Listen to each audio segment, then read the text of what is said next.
seja muito bem-vindo, ótimo dia para todo mundo. Hoje, terça-feira, dia 11 de abril, começando o pre-market desta terça-feira. Bons mercados, vamos atualizar os mercados aqui, né?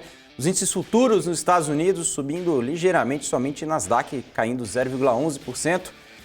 Olhando aqui o mercado agora há pouco, tá? Então a gente segue acompanhando aqui as expectativas, né, para essa semana. Hoje teremos aí a visita do Lula e também o ministro, né, da Fazenda, Fernando Haddad, à China. Irão embarcar a China hoje, né? E tá todo mundo de olho nesses acordos comerciais que vão ser assinados também, tá? Hoje a agenda econômica, né, o principal ponto aqui para a gente já atualizar.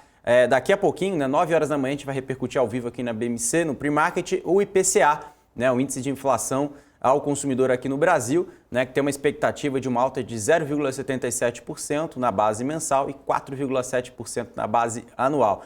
Já no mundo, né, tá todo mundo de olho no IPCA dos Estados Unidos, né, que a gente chama de CPI, né, o índice de inflação ao consumidor americano, que vai ser divulgado amanhã na quarta-feira, tá? Então, esses são os principais indicadores por aqui, tá? Então, acho que esses são os principais pontos. Vamos passar aqui para as bolsas mundiais também.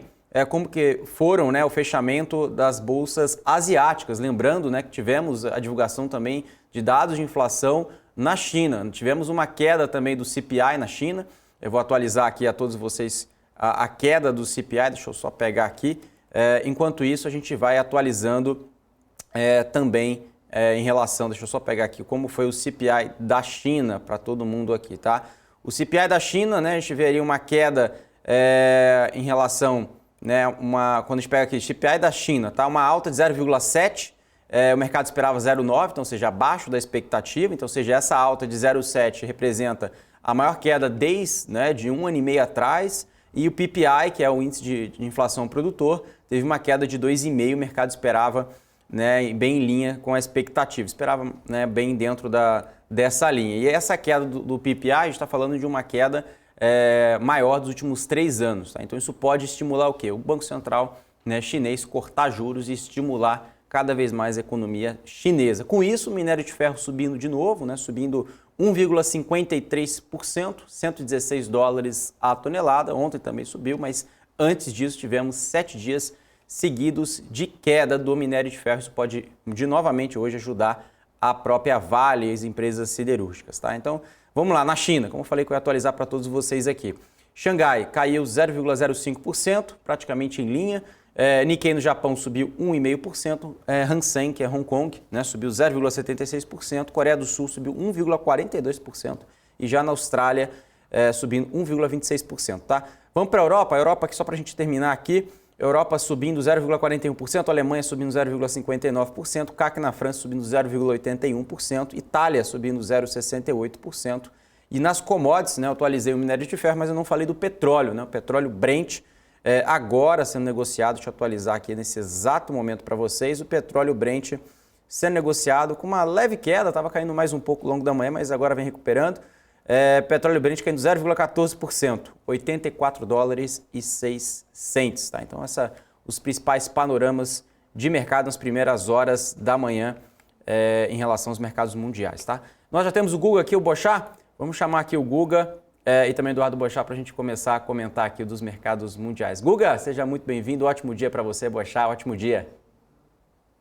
Bom dia, galera. Vamos para mais uma aventura.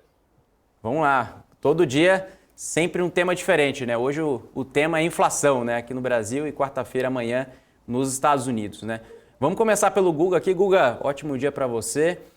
Quais são as suas expectativas? Também temos a viagem da China. Ontem a gente estava conversando, né, Guga? Você disse que o maior otimismo, na sua opinião, né? Me corrija se eu estiver errado. Você falou que seria a própria China, né, aqui no Brasil, impulsionando, né, trazendo aí, né, um apetite maior aqui no Brasil. A gente tem uma grande dependência de China. Hoje nós vimos o minério de ferro subindo mais 1,5% e temos essa viagem do Lula, dizendo aí que podem ser assinados mais de 20 acordos, né, bilaterais entre China e Brasil. Né? Tá otimista com essa viagem do Lula, com esse minério de ferro? Bom dia, Guga.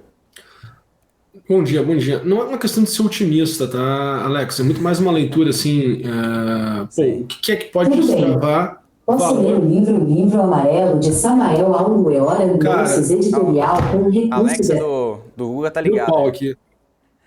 Alexa enlouqueceu aqui em casa. Aqui. Até sumiu o som aqui do... Caracas. Deixa eu desligar. Vamos lá. Alô, tá me ouvindo? Tranquilo. Vamos lá, tô ouvindo. Vamos lá. Cara, os caras botaram aí a turma para me vigiar, né? Já deu para perceber, né? Um dia, Alexa, outro falando dia. dos chineses aí, vocês estão falando dos chineses já Eu falei demais, eu acho, aqui nesses pre-market e a tecnologia começou a querer me sabotar. Mas vamos lá. Não é uma questão de otimismo, não. É tentar botar um pouco os pés no chão e tentar enxergar da onde pode vir um fluxo que possa trazer um movimento positivo. Né? Uma vez que quando eu olho para o comportamento do mercado nesses últimos 3 anos, o comportamento dos gráficos, né, o comportamento do preço ao longo do tempo, me parece que a gente tem aí ou um ciclo de correção que já terminou ou muito próximo de terminar. Né? Por isso que eu falo assim, não quer dizer que não possa cair para um degrau mais abaixo do mercado, né? Não possa vir a 90 mil pontos, por exemplo. Né? Não é que não possa isso vir a acontecer, mas quando tu olha variação do preço no tempo, né, a gente já está muito, né, assim, já satisfez o período de correção. Essa é a minha leitura. E para mim, o que mais tangibiliza isso é meio que um consenso geral do mercado aceitar, né, que as coisas não estão boas para a Bolsa. Isso mostra, né, traz o quê? Se o consenso geral do mercado fala de que as coisas não estão boas para a Bolsa agora e, tecnicamente, eu consigo enxergar a leitura de um final de um ciclo, o que me parece? Né? Me parece que já está todo mundo fora do mercado, ninguém mais tomando risco, né? Ninguém mais querendo uma justificativa do porquê tomar risco.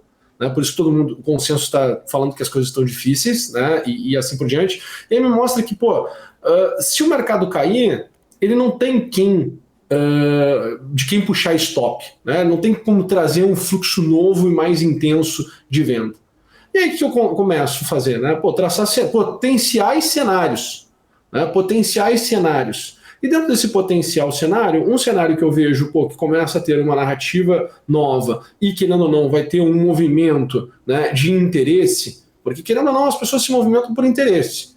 Né? O fluxo do dinheiro ele vai por interesse. Né? Quando eu olho, me parece que existe aí uma narrativa crescente, né, e cada vez mais forte a favor de China.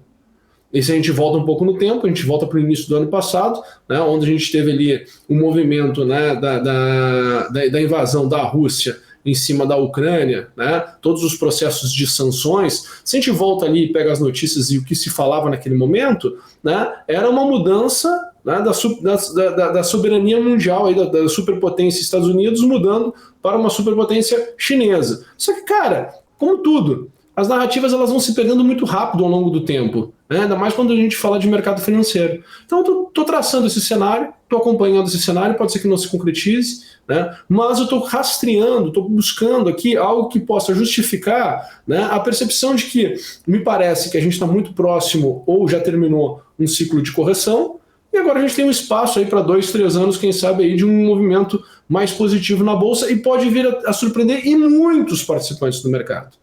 Tá? E muito. Obviamente que cada nível de preço do mercado, tu vai querer ter uma exposição de risco diferente. Num mercado a 100 mil pontos, que a gente já está há bastante tempo trabalhando nessa região de 100 mil pontos, tu vai ter um determinado comportamento, uma determinada maneira de tomar risco. Se o mercado, porventura, vier a corrigir e a gente ainda não tiver uma mudança, né, de narrativa, as coisas continuarem ainda muito parecidas com o que se está agora, né? Eu vou ter uma outra exposição, vou ter um outro tipo de exposição, porque eu vou querer o quê? Né? Tomar o risco de uma outra maneira. Então é isso que eu estou fazendo, é isso que eu estou olhando. Né? Não tem como mudar muito a narrativa de um dia para o outro, entendeu? Porque o Lula está indo para a China e vai se... Cara, você vai ter várias ainda, entendeu? Pode assinar vários contratos, né? Mas esses contratos não foram negociados, provavelmente não foram acordados agora nesse governo atual. O cara vai simplesmente receber lá os louros, né? Porque essas negociações com certeza não foram feitas em 3 meses. Isso já vem sendo trabalhado já há um bom período de tempo. E ninguém vai conseguir, vai ter essa leitura de realidade também. Né? E aí começa a pegar alguns ganchos do que já foram falados no passado e começa a pensar assim, poxa, por que o Paulo Guedes, por exemplo, falava que o Brasil estava fadado a dar certo? Já parou para pensar por que ele falou isso? Fadado a dar certo não é hoje, não é no dia que o cara estava falando aquilo. Era fadado a dar certo porque, existe uma via aí que estava sendo construída que, querendo ou não, vai impulsionar o Brasil de alguma maneira. Qual é essa via? Não estava sendo falada. Não estava claro. Não está claro ainda. Mas pode ser que comece a pipocar aí algumas situações. Só que aí a gente tem que combinar o quê? Né? Obviamente, né? Uma leitura de mercado, de momento de mercado, uma leitura de como estão os participantes se posicionando, uma leitura como a turma do mercado está performando, porque isso também faz com que a turma do mercado carregue ou muita confiança ou muita dor. Né? Então, pega aí, geral, né? Toda a indústria financeira, pega aí desde casas de análise, assessoria de investimento, corretor, analistas, conhecidos, não conhecidos, gestores. Como é que está o ego dessa turma? Né? Eles estão carregando performance ou estão carregando dor? Então começa a ter uma leitura do mercado, porque o mercado no final é uma resultante de tudo isso. O mercado no final é uma resultante de tudo isso. Né? E aí, nosso telespectador aqui, a pessoa física que está lá suando para ganhar o seu dinheiro, está querendo se expor dentro desses mercados todos. Então, assim, a minha contribuição, a minha forma de mostrar é aquilo que eu aprendi nos últimos 20 anos. 2 décadas de mercado já me fizeram aprender bastante coisa. E muitas vezes, decisões que eu tomava no curto prazo, né, em alguns momentos, né, geravam algumas frustrações, porque, por exemplo, se eu estivesse olhando com essa cabeça no ano passado, provavelmente estaria frustrado. Por quê? Porque o mercado estava ainda, né, sem terminar o ciclo de correção, sem ter sinais, né, de que as coisas estavam mudando, ainda existia uma certa expectativa positiva, então o contexto era outro. Agora o contexto mudou. Né? E quem nos acompanha aqui todos os dias no pre-market sabe que eu vou seguindo uma linha de raciocínio e vou seguindo, né, uma narrativa, um discurso, um dia após o outro. Né? Então trago uma linha de raciocínio, não é aquela conversa assim, hoje aconteceu o quê? Sei lá, hoje o passarinho acordou azul, hoje acordou vermelho, hoje acordou rosa. Aí tenta criar toda uma narrativa. Não, cara, tem que ter uma sequência de raciocínio coerente para que o mental e a consciência eles possam, né, surfar de uma maneira tranquila dentro desse ambiente extremamente turbulento que é a Bolsa de Valores. Acho que falei demais, né? Agora deixa só o Boixá falar, por favor. Tire da tela. Ontem já tinham me censurado, hoje vão me censurar mais ainda, então deixa aí. Não, vamos deixar o Guga falar aí. Boixá, vamos lá, né? Ótimo dia. Qual que é a sua... Concorda com o Guga aí? Se quiser complementar alguma coisa, fica à vontade. Concordar com qual parte? Ele falou umas 350 coisas ali, pô. Concordou com tudo assim. Não, eu acho... Quem me acompanha no Twitter aí, que, né, no Twitter eu comento bastante de mercado ali durante o dia, né? Sim. Eduardo Boixá 5, quem quiser acompanhar. Desde a semana passada que eu venho falando que a bolsa está muito largada, tá abandonada, ninguém quer. Essa hora eu acho que, né, uma hora que poderia comprar, citei alguns papéis, inclusive, Gerdau. Semana passada, final de semana, eu fui bem enfático, inclusive, falei da Vale, ontem falei de Vale de novo. Acho que hoje Vale deve subir bastante, pelo menos na abertura ali, né, com alta do minério de ferro. Ontem ela já virou, o ponto gráfico dela é importante. Acho que a gente está vivendo isso aí. Hoje de manhã eu li alguma coisa do El Erian, Mohamed El Erian. Esse cara é o cara lá, né? Foi Pinco, foi cotado para ser FMI. Esse cara é muito bom. Ele falando que talvez as bolsas estejam subindo por hedge contra a inflação. Eu não descarto isso, não. Acho que porque não tem motivo para subir no geral, né? Lá fora e aqui tudo bem que aqui os preços estão bastante depreciados, né? Já caíram bastante, mas a taxa de juros é alta, muito mais alta do que eu gostaria também, acho que poderia estar um pouco mais baixa, mas lá fora eu acho que os preços não caíram, né? É sempre uma rocha, né? Ameaça cair e sempre volta, e ele levantou esse ponto aí de possivelmente compras para se defender de inflação. Eu não descarto, acho que é razoável. Mas aí eu acho que commodities deveriam estar subindo também, com esse raciocínio. Eu acho que commodities também deveriam estar subindo, e a gente só vê petróleo subindo porque teve a reunião do OPEP semana passada, né? Porque os outros commodities estão também bem para baixo. O mundo está passando os mercados estão passando num momento mais baixo ali. Talvez, né? Acho que a gente pode ter um repique de curto prazo aí para cima. Se vai se manter ou não depende de muita coisa.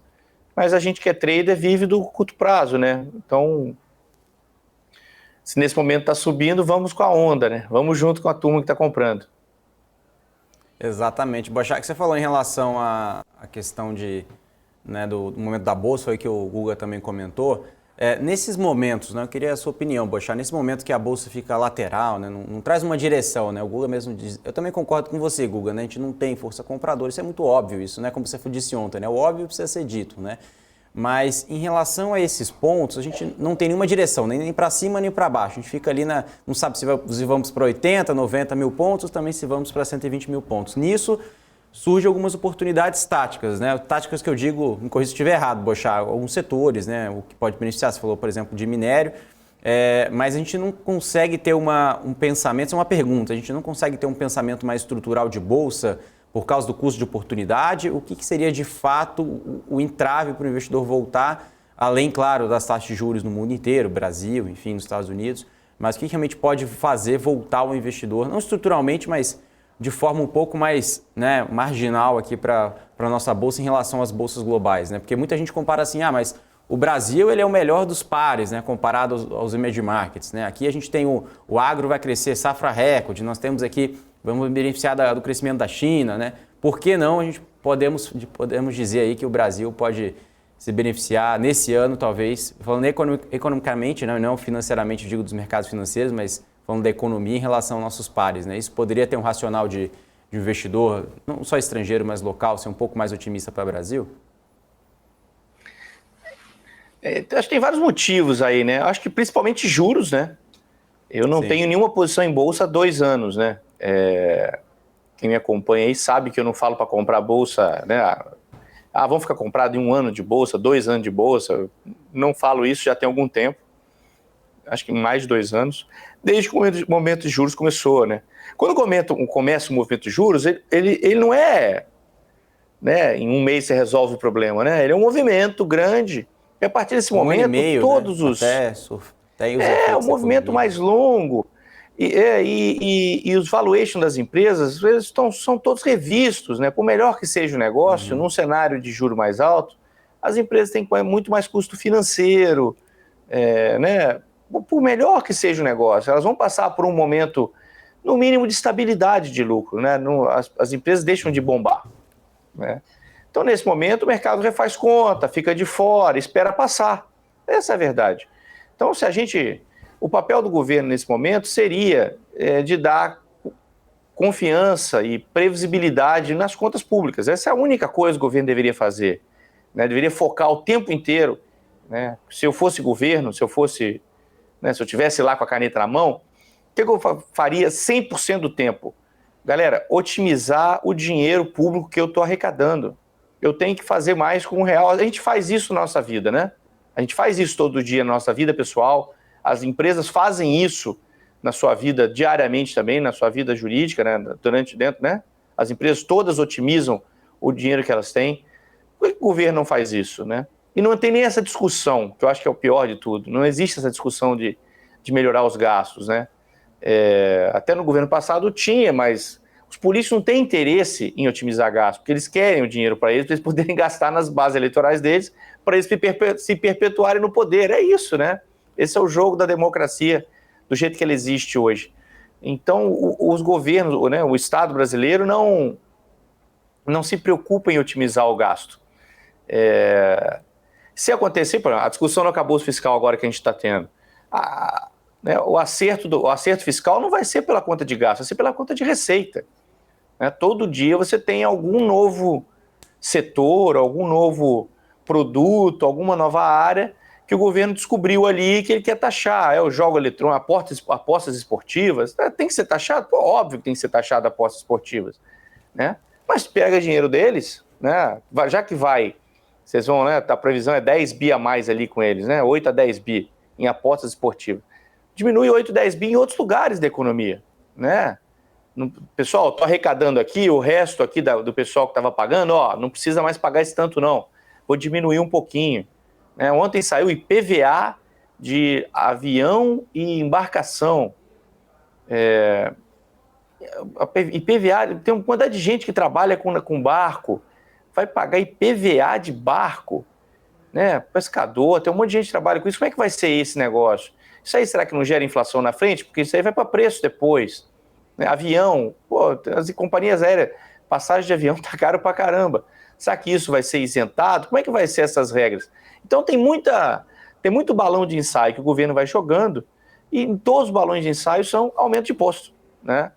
E isso é prejudicial para a economia de uma maneira geral. Tem que ter um ajuste na ponta de gasto também, o governo gastar melhor, né, otimizar o dinheiro que ele arrecada e muitas vezes sair de setores que ele não é o melhor cara a estar ali para gerir, né? Então, é um pensamento mais liberal que eu tenho aqui. O pessoal que não é tão liberal vai brigar comigo aí na internet, provavelmente. Não, acho que a gente tem que ficar de olho nisso, né, o Boechat, porque a gente está até inclusive comentando aqui, o pessoal do chat também colocando comentários aqui, mas um ponto importante é que você disse muito bem, né, todo mundo está falando isso, a questão do próprio arcabouço fiscal, né, acho que não vai ser o arcabouço, né? Então só para trazer assim essa dúvida, nós viemos ali daquele racional em relação a posicionamentos de bolsa, alocação, o que pode trazer como uma possível esperança para voltar a retomar investimento em bolsa, que seria os juros, né, a questão fiscal, mas a gente não tem essa sinalização ainda. Então, ou seja, apesar dos pesares, nós não temos nenhuma sinalização até o momento, mesmo que esse texto seja encaminhado até sexta-feira, que o governo está comprometido com o arcabouço. Então, de fato, o que nós temos aí na mão, né, para ter como um otimismo, né? Talvez nos Estados Unidos, né, talvez com esse indicador ali, né, olhando ali tanto o PIO que veio dentro do esperado, né, a gente pode ter um CPI que pode ajudar, talvez o Fed seja um pouco mais dovish, né, o que de fato, Boechat, pode ser um pouco de alento em relação ao cenário global, né, porque olhando o custo de oportunidade de novo, né, a gente não tem nenhuma, até o momento, né, nenhuma sinalização positiva, né. O PT ele tem essa dicotomia, né, essa briga interna deles, né. Por exemplo, agora o Diretório Nacional do PT ontem convocou a Haddad para explicar o arcabouço fiscal. A regra do arcabouço fiscal não é nada demais, né? Ela é ruim até, ela não é boa. Se você pegar na ponta do lápis ali, ela não é uma regra boa. O mercado está comemorando porque existe uma regra agora, né? Porque a preocupação é não ter regra nenhuma. Existe uma regra boa ou ruim, mas existe uma regra. Mas essa mesma regra que não é boa, não é uma regra que vai dar tranquilidade ali, né? Se a gente tiver um período de PIB de recessão e tal, essa regra vai para o beleléu, ela não se mantém. Mesmo assim, né, o PT ainda acha que está ruim, ele queria mais. Então tem essa briga, né? Ontem o Lula elogiou o Haddad, porque quando é economia, sempre, ele falou que nem todo mundo concorda, alguma coisa nessa linha, não é 100% das pessoas que concordam quando é economia. Eu acho que é essa briga interna que o próprio governo tem, né? Tem uma ala que quer gastar, que acha que o Estado é o indutor do crescimento, e tem uma ala que é mais pragmática, eu diria, né? Porque apesar dos caras acharem que o Estado também tem que gastar, eles entendem que, peraí, nós temos que dar uma coisa para o mercado, porque senão o mercado vem para cima da gente, a gente não, né? A gente está ferrado. Já aconteceu isso, né? O governo Dilma foi isso.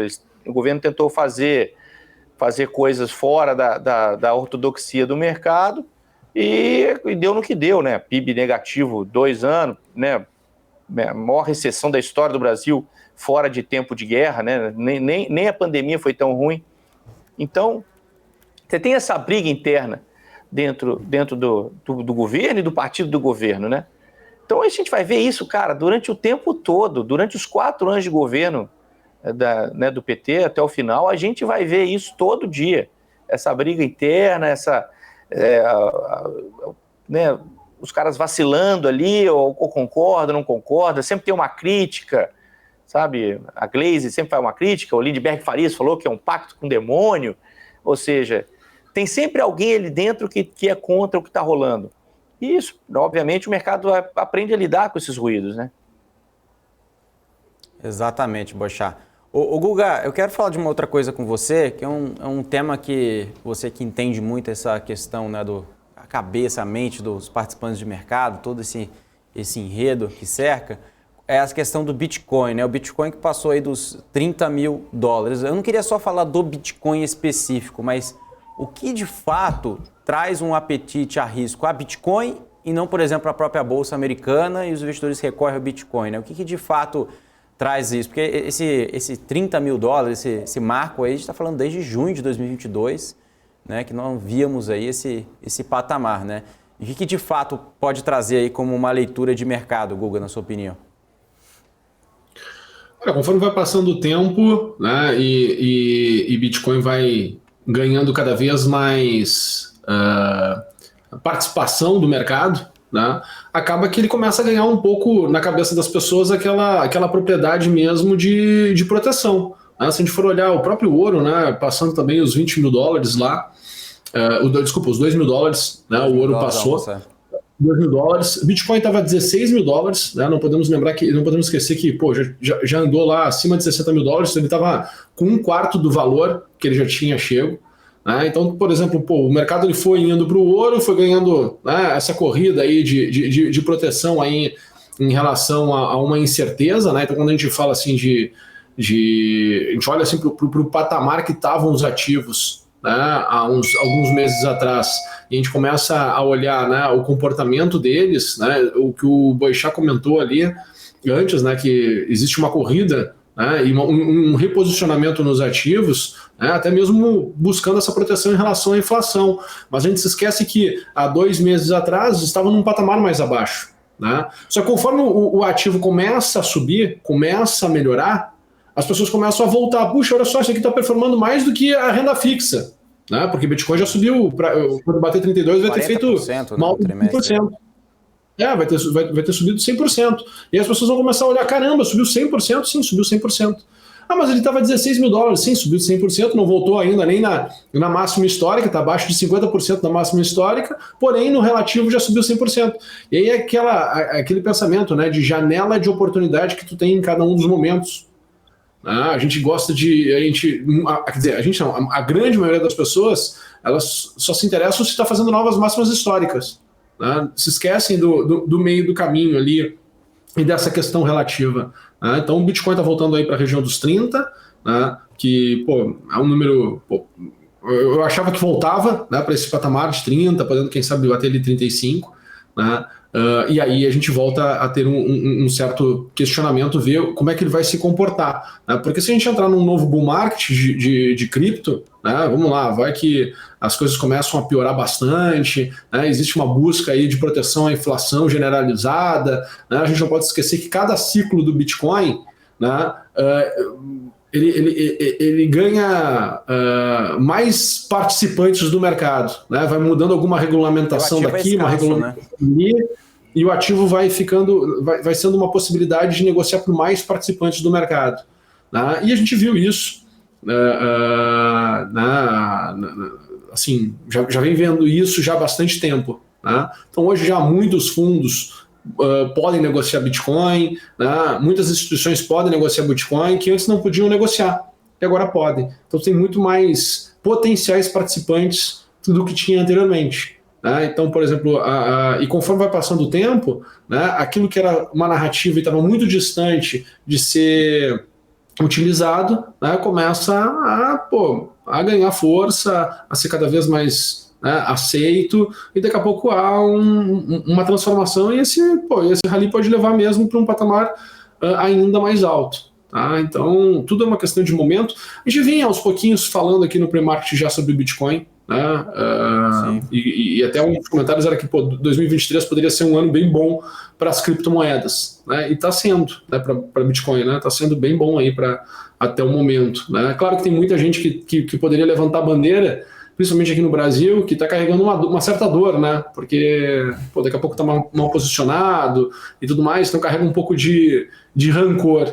Mas, de fato, era uma janela muito boa de oportunidade. Né? E, claro, que está chegando no primeiro objetivo de curto prazo, e aí, a partir de agora a gente tem que ver quais serão as cenas dos próximos capítulos. Tá? Mas eu acho que tem uma chance aí bacana de continuar esse rally. Né? E é notável assim, que os movimentos de Bitcoin, de cripto, eles nunca são pequenos, né? Eles são bem amplos, o que permite com que tu possa ter uma exposição menor, mas carregar uma rentabilidade bem boa, bem interessante.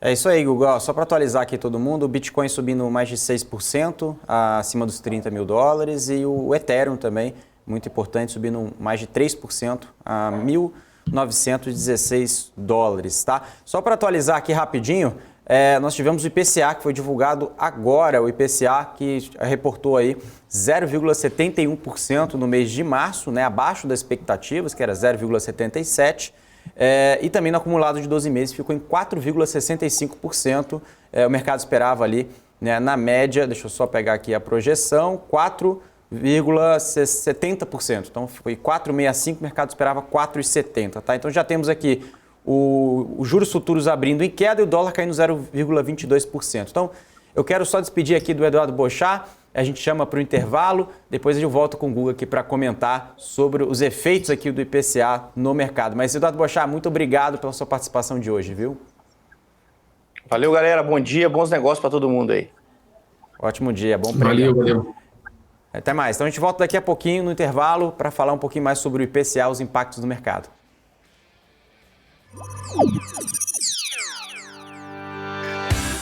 Somos pioneiros na oferta de derivativos de balcão, com mais de 20 anos de know-how e uma vasta experiência de atendimento de clientes em mais de 140 países. Temos o orgulho de oferecer uma infraestrutura de negociação de última geração para que os nossos clientes tenham a melhor experiência de negociação possível.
Voltando aqui para o segundo bloco do pre-market, só atualizando aqui, os índices futuros agora viraram para o negativo, tá? Dow Jones, S&P e Nasdaq caindo praticamente no 0 a 0, mas caindo entre 0,04% e 0,02%, tá? O Brent agora operando com uma queda um pouco maior do que no começo do programa, 83 dólares e 88 centes, caindo 0,36%. Vamos voltar com o Guga aqui. Acabou de sair o IPCA, né, os dados de inflação que vieram ligeiramente abaixo das expectativas, né, vieram de novamente, né, repetindo aqui, 0,71% na base mensal, o mercado esperava 0,77%, e no ano veio 4,65%, em 12 meses, no acumulado de 12 meses, 4,65%, o mercado esperava 4,70%, ou seja, abaixo da expectativa, né, então isso traz ali uma expectativa melhor para ativos de risco, é isso que o mercado, né, também espera, também na divulgação, a gente não sabe como vai ser o CPI de amanhã, que é o dado de inflação consumidor nos Estados Unidos. Nós vamos falar aqui no Brasil. Guga, como que você já enxerga aqui o começo da Bolsa, né? A gente tem aqui agora, né, às 9 da manhã já começou a ter o Ibovespa, né, também o dólar sendo negociado, o dólar caindo aqui para R$ 5,05, juros futuros também em queda. Qual que é a sua visão? Vamos começar pelo Ibovespa, depois a gente também queria comentar um pouquinho sobre o dólar e também o Bitcoin que a gente estava comentando no primeiro bloco, Guga. Legal. Pois é, né? Inflação vindo abaixo do esperado costuma também destravar aí um movimento mais positivo, uma vez que já começa a se esperar que não vamos ter alta de juros e quem sabe em algum horizonte futuro, né, a gente possa também começar a esperar até mesmo redução, né? Começar essa conversa de redução de taxa de juros. Tá? Então acho que fica bem cada vez mais evidente isso. E acaba que o mercado começa a se animar. Tanto que o nosso futuro aqui, que vence amanhã, né, não podemos esquecer que o índice futuro que está sendo vigente, né, que é a letra J, ele tem vencimento amanhã, né, então provavelmente hoje vamos ter aí um movimento mais intenso, né, por parte do mercado, tá, mas já está trabalhando aqui na região dos 103 mil pontos, né, muito próximo aqui às máximas que nós tivemos ao longo da semana passada. Então a gente está muito próximo mesmo dessas máximas da semana passada. certo? E eu vejo, Alex, não sei se a minha tela está sendo compartilhada aí pelo pessoal, né, mas eu acho que está. Agora sim, mas compartilhou. Todo mundo vendo. O que eu estou vendo aqui, né? Se nós olharmos para o mercado no dia de ontem, né, o que nós tivemos aqui? Nós tivemos uma manhã novamente com intensidade, né, uma manhã intensa, e uma tarde toda ela lateralizada. Muito típica de que o mercado ele vai fazendo seus ajustes de expectativas na parte da manhã, e aí, como tu não tem participantes novos no mercado, à tarde o mercado fica travado. Eu já vinha conversando, né, com vocês que eu imaginava que essa semana e a próxima semana seriam semanas laterais, né, muito pela percepção que se tem do Ibovespa, né, do índice Ibovespa, uma vez que a gente terminou aqui esse ciclo, esse possível ciclo aqui de baixa, né, que já vem há bastante tempo. Eu acho que esse ciclo aqui ele começou mesmo, né, lá em 2021.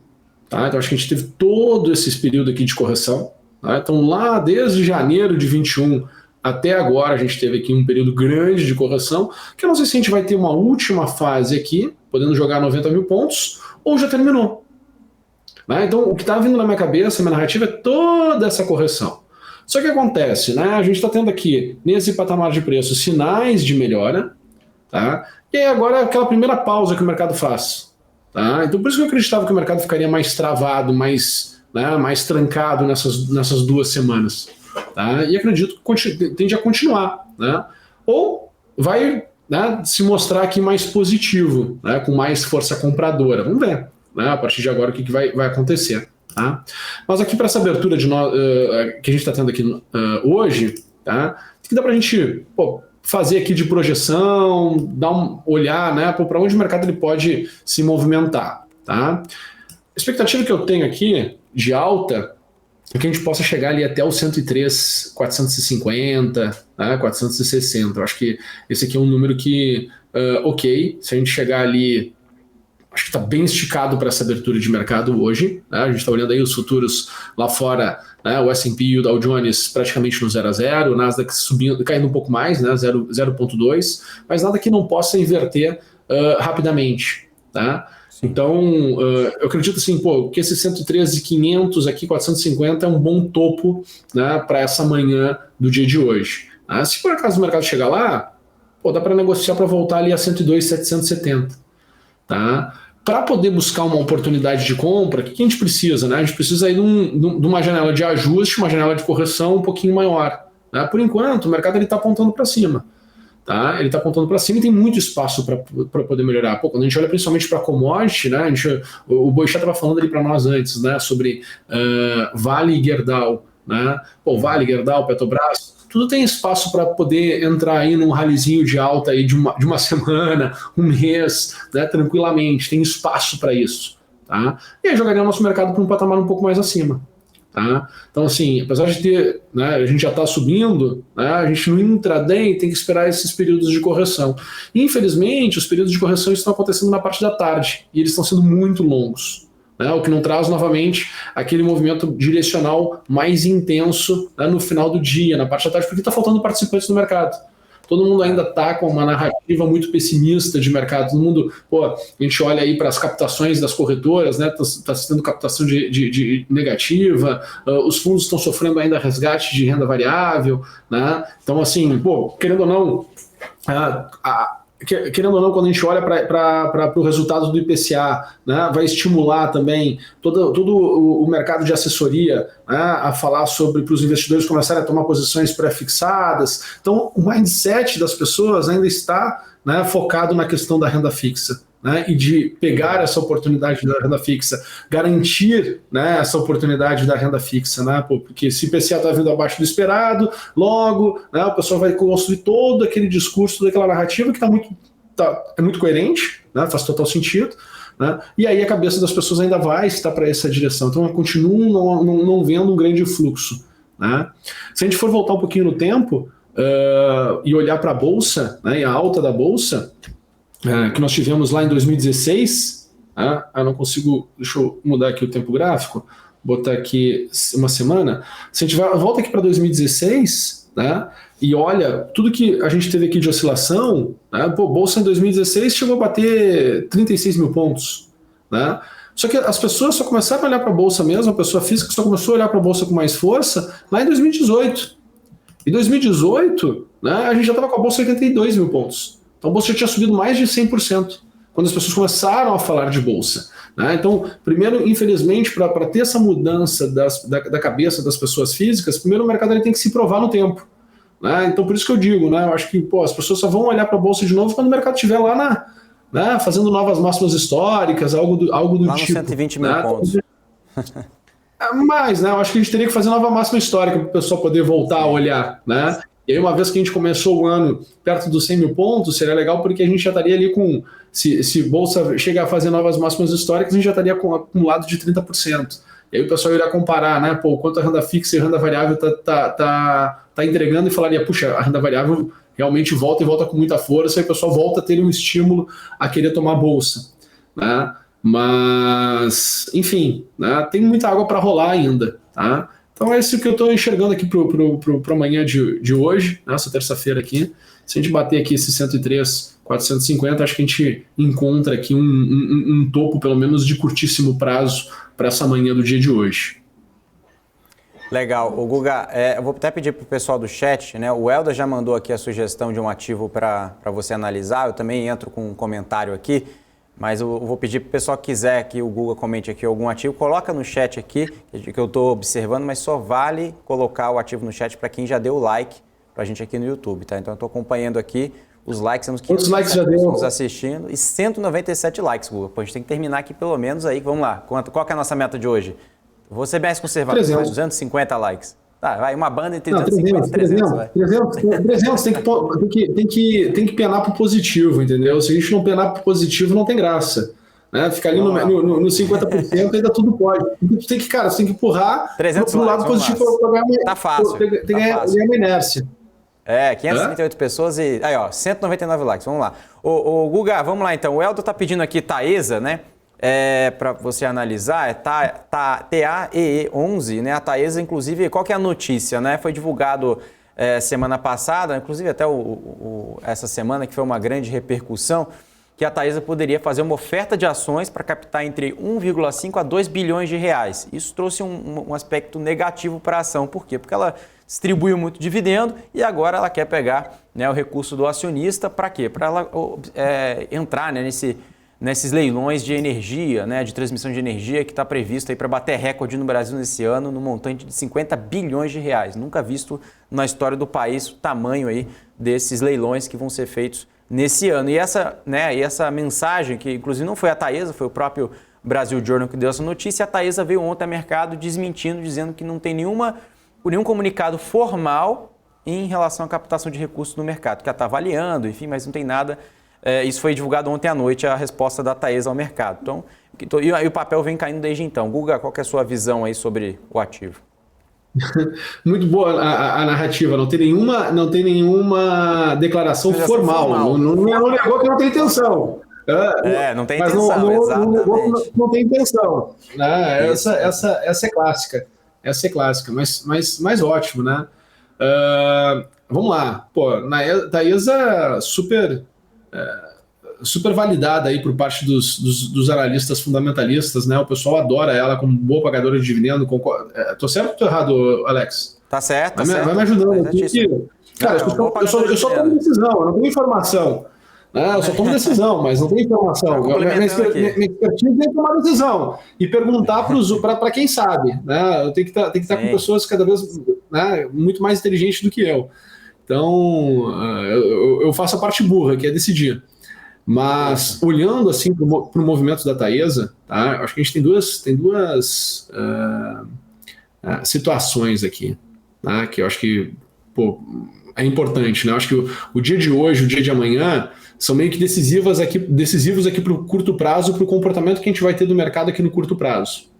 Tá? Eu tenho uma primeira visão assim, de Taesa, né, que seria duas etapas de correções no mercado, de correção aqui no mercado. Né, a primeira etapa aqui, a segunda etapa aqui, mais longa, melhor, né, mais intensa. Tá? E agora a gente estaria o quê? né? Pô, inverteu o movimento do preço de novo, tanto que Taesa saiu aqui da região de 31,50 e foi trabalhar aqui na região de 37. Né? Então aqui a gente tem R$6, né? R$6 em cima de um ativo que estava aqui rodando 30, né? Tivemos aqui entre 15% e 20% de valorização, né? Num curto espaço de tempo. Tá? E agora ela está ajustando, né? Está buscando aqui esse equilíbrio, né? Em relação ao momento do mercado. Tá? Se eu for olhar, pô, o que pode acontecer aqui de negativo, certo? Em Taesa, né? For tentar assim, pô, o que pode acontecer aqui de negativo, né? Pô, para onde pode cair, se as coisas piorarem, né? O que eu estou enxergando? Acho que tem espaço aqui para voltar aqui para 31,50, tá? 31,60. Tá? Eu acho que esse seria o pior cenário de todos aqui opa, vamos pegar aqui seria o pior cenário de todos aqui para Taesa, né? Voltar ali para 31,50. Acho que se voltasse para ali seria um belo de um ponto de compra, tá? E segurando aqui acima de 33,80, hoje, amanhã, pô, seria um grande sinal aqui de fundo de todo esse ajuste aqui. Tá? E se isso for de fato um fundo para todo esse ajuste, o que nós podemos esperar de alta, né, para a Taesa? Para a gente poder olhar aqui a relação de risco-retorno, né? E para onde poderia ir, e daqui a pouco pensar também, pô, e se o mercado todo está terminando um ciclo de correção mais longo, né, para onde a gente poderia ver esse ativo sendo jogado? Né? Pô, eu consigo enxergar lá, ó, voltar acima de 40 reais, quer dizer, ir acima de 40 reais. Quem sabe chegar lá até mesmo em 43 reais. Então, nós analisando aqui, nós estamos aqui muito próximo, né, de um fundo da correção, né, tanto em preço quanto em tempo. Tá? E se por acaso começar a melhorar daqui, toda a minha projeção é para vir para cá.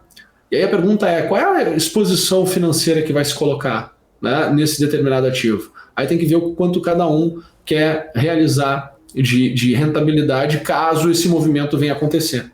Né? Mas se for para, de fato, aqui essa região que nós estamos agora, ser um fundo, né, ao meu ver, o movimento mínimo que vai buscar é a região lá de 43 reais. Né? Então, a minha exposição seria para ir buscar esse patamar de preço, né? Obviamente. Né? Claro, o dia de ontem foi um dia pesado ali para a Taesa, né? Foi um dia de queda, acelerou, mas se manteve acima do nível de 33,80, que eu acho que é muito importante. Né? No pior cenário, vai buscar ali a região de 31,50, né? Que vai te trazer uma outra relação de risco-retorno, né? Muito mais interessante, só que não tem a garantia de que vai lá. Então, o dia de hoje é importante, o dia de amanhã também é importante, principalmente se conseguir absorver a queda de ontem. Né? Eu não sei quanto é que foi a queda de ontem. Deixa eu botar aqui Foi uma queda de acho que uns 3%, né? Foi uma queda de 3%. Então vamos ver como é que vai ser o comportamento hoje. Né? O futuro está subindo, está 103, 180, subindo 1%, 1,18%. Né? Daqui a pouco vamos ver como é que vai se respeitar, principalmente pelo fato de ter ficado acima de 33,80. Legal. O Guga, nós temos aqui dois ativos que o pessoal está pedindo. O Rogério falando, a Grendene vai pagar 17% de proventos. Né? Isso foi um fator não recorrente, né? Aí até perguntou, qual é o risco de não recuperar o preço X? Né? Claro, né? Acho que a pergunta fica um pouco mais para mim em relação a isso, né, Guga? Mas um ponto importante, acho que não só a Grendene, né? Eu sempre faço essa provocação, Guga. Beleza, vai comprar por dividendos, depois qual que é o trigger da companhia? Vai comprar só por dividendo, depois desconta o valor da ação, o que de fato ajuda, né?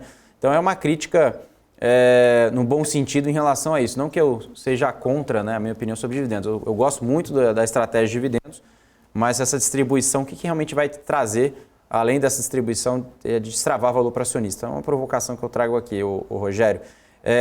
Mas antes disso, antes de falar de Grendene, o pessoal está pedindo aqui sobre Bradesco. O Guga, se puder comentar aqui, puder olhar um pouquinho. Claro. Só que, quantos likes já chegou?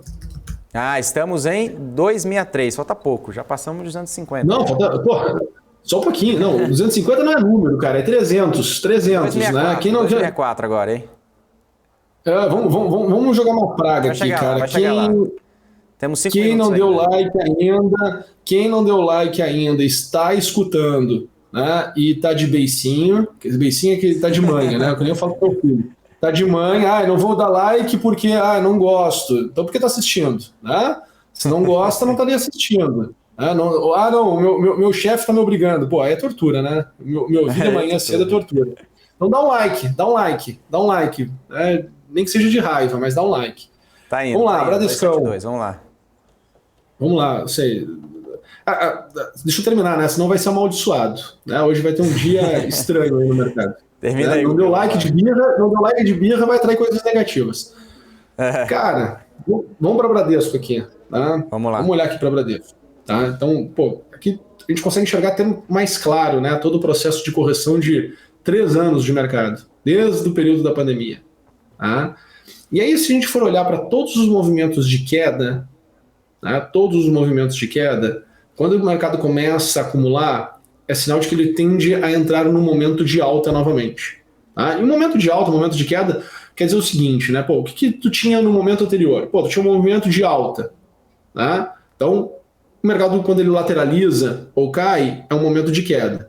O que tu tinha no momento anterior? Era uma queda. Então, quando o mercado lateraliza ou sobe, é um momento de alta. Me parece que a gente está aqui chegando no momento de alta.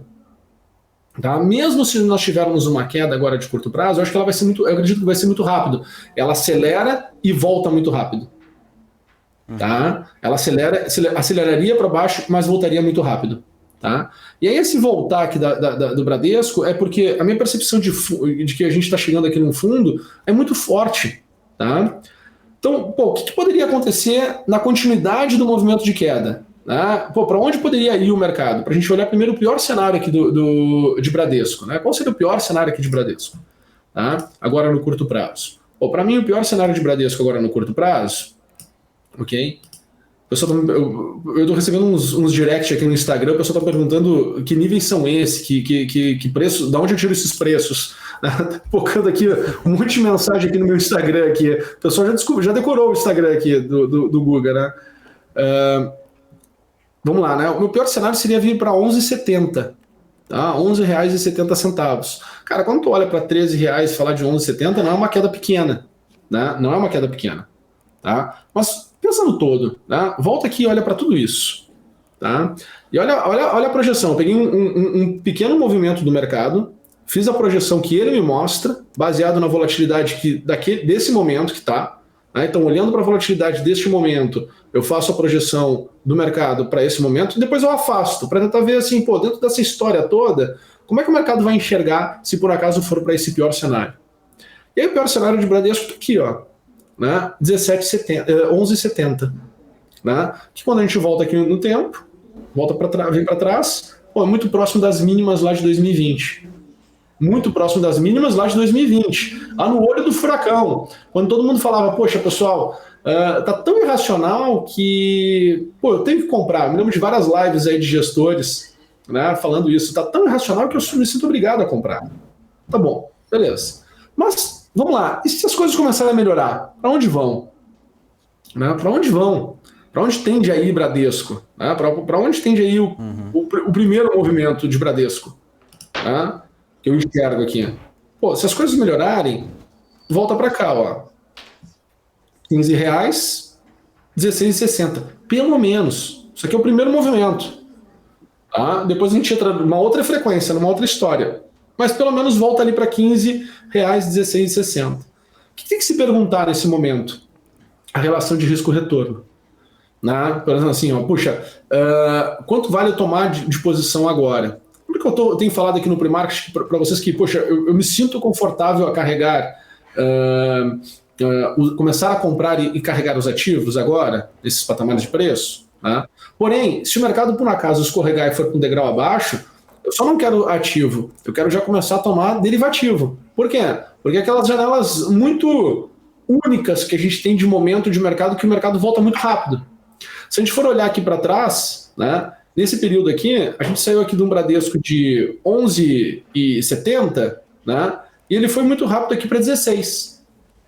Cara, de 11 para 16 são R$5. R$5 num ativo de R$11, né? Aqui foi entre 40% e 50% de upside. Isso nos derivativos, cara, foi 5.000, 6.000% de valorização nos derivativos, ou mais. Né? Mas esse movimento aqui aconteceu em poucos dias. Então tudo começa a ficar muito rápido. Eu acho que o mercado, se ele vier com um degrau mais abaixo, ele entra numa irracionalidade tão forte que vale a pena tu tomar esse risco. Só que se o mercado vier para um degrau mais abaixo, toda a indústria financeira vai estar cada vez falando pior de bolsa, porque para o mercado cair para um degrau mais abaixo do patamar que está agora, tem que ficar, o cenário tem que se deteriorar e muito. Então é meio que contraintuitivo. Por isso do exercício que eu estou fazendo aqui no pre-market com as pessoas, né? Estou tentando ajudar, né? A fazer com que as pessoas despertem a sua consciência e estejam mais preparadas para exatamente o que está acontecendo no momento. Conseguir enxergar, né? A brincadeira é aquela do copo meio cheio e copo meio vazio. Então a gente precisa fazer esse exercício. Não é simplesmente só criar polêmica em cima do dado, do evento, da notícia. Não, é interpretar isso, isolar ruído. Né, isolar ruído, olhar para frente, né? Tentar buscar ser o mais racional possível, eliminar as informações disponíveis e tentar enxergar, cara, o que vai acontecer depois? Né? O que tende a acontecer depois? Porque o mercado não faz fundo com notícia boa. O mercado faz fundo com notícias ruins, tangibilizando as piores notícias que se tem. Né? Então quem gostou do que eu falei pode dar o like. Cara, tem que bater os 300, cara, essa é real. Já bateu 335 já, agora a gente já pode entregar o programa já com 335. Tá todo mundo abençoado, então ninguém vai ser punido.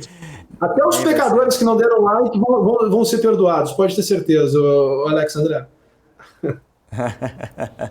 Legal, Guga. Quero agradecer aqui a sua participação. O pessoal no chat estava pedindo vários ativos aqui, mas tudo que é bom passa rápido, né? Então, quem não conseguiu ter sua demanda atendida aqui, peço para voltar amanhã, que nós teremos o pre-market amanhã, de novo com você, Guga. Como sempre, muito assertivo. Muito obrigado mais uma vez, viu, Guga?